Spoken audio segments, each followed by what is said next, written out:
Hey everyone, I wanted to give you a tip real quick for Christmas lights. If you have a metal surface that you're trying to put lights on, you have a metal roof maybe, or maybe you have a fire truck like we have here that we're putting lights on.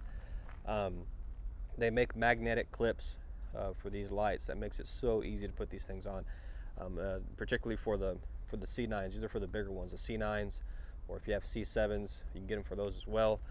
But they're just a little clip that you can order online, on Amazon or eBay. Just Google them. They clip right on the back of the light here, like this, and then you just line them up and stick them on, and they're there to stay. It makes it so easy to put up lights.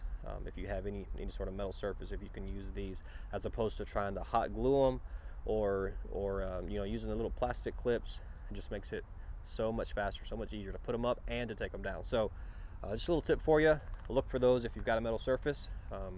You'll be glad you did. Hope that helps. Thanks.